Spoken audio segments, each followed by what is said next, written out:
കോൺഗ്രസ് ഇപ്പോൾ 3 അധികാര കേന്ദ്രങ്ങളിലാണ് നിൽക്കുന്നത്. മുഖ്യമന്ത്രിയുണ്ട്, ആഭ്യന്തരമന്ത്രിയുണ്ട്, പിന്നെ ഹൈക്കമാൻഡുണ്ട്. ഇനിയിപ്പോൾ KPCC പ്രസിഡന്റ് വരുമ്പോൾ 4മതൊരു അധികാര കേന്ദ്രം കൂടി ആവും.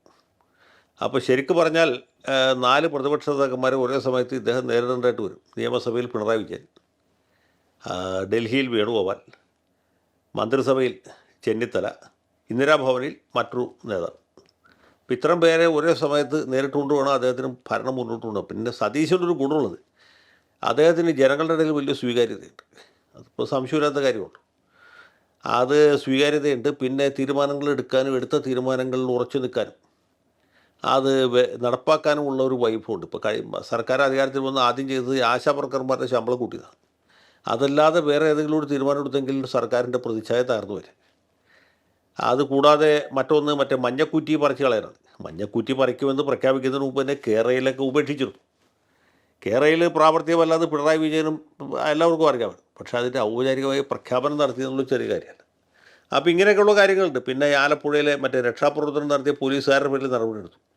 അങ്ങനെ മൊത്തത്തിൽ ഒരു ഫ്രഷ് എയർ കൊണ്ടുവരാനായിട്ട് മുഖ്യമന്ത്രിക്ക് സാധിച്ചിട്ടുണ്ട്. അദ്ദേഹം വ്യക്തിപരമായിട്ട് കഴിവുള്ള ആളാണ് എന്നൊരു തോന്നൽ ജനങ്ങളുടെ ഇടയിലുണ്ട്. അപ്പോൾ ആ ഒരു മതിപ്പും ആളുകളുടെ ഇടയിലൊരു നല്ല അഭിപ്രായവും അത് മുതലാക്കിക്കൊണ്ട് ഇനി മുന്നോട്ട് പോകും.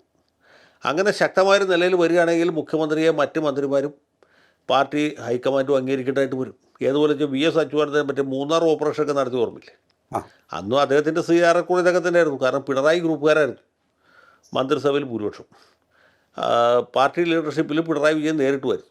അപ്പോൾ ഇതിനിടയിൽ നിന്നുകൊണ്ട് VS അദ്ദേഹത്തിൻ്റെ അതിഭയങ്കരമായ ജനസമ്മതി, അദ്ദേഹം ചെയ്യുന്ന എല്ലാം ശരിയായിരിക്കും എന്ന് ജനങ്ങളുടെ ഇടയിലാണ് തോന്നലും. അദ്ദേഹം ചെയ്യുന്നതാണ് ശരി, അദ്ദേഹം ചെയ്യാത്തൊന്നും ശരിയല്ല എന്ന തോന്നലും അതിലാണ് അദ്ദേഹം പിടിച്ചത്. അല്ലായിരുന്നെങ്കിൽ VS എത്ര വലിയ പരാജയമായിരുന്നു. അദ്ദേഹത്തിൻ്റെ പ്രായം, അദ്ദേഹത്തിൻ്റെ പരിചയം ഇല്ലായ്മ. അദ്ദേഹം ഇതുപോലെ ആദ്യം പിടിക്കുന്ന ആദ്യത്തെ എക്സിക്യൂട്ടീവ് പോസ്റ്റ് മുഖ്യമന്ത്രിയുടെയാണ്. അതിൽ കുറഞ്ഞൊരു പോസ്റ്റിലും പുള്ളി ഇരുന്നിട്ടില്ല, അതിൽ കൂടിയ പോസ്റ്റിലും ഇരുന്നിട്ടില്ല. അങ്ങനത്തെ ഒരു വലിയ പ്രശ്നം ഉണ്ടായിരുന്നു. അപ്പോൾ അതേ നിലയിലേക്ക് സതീശന് ഉയരാൻ കഴിയണം, എന്നാലേ രക്ഷയുള്ളൂ.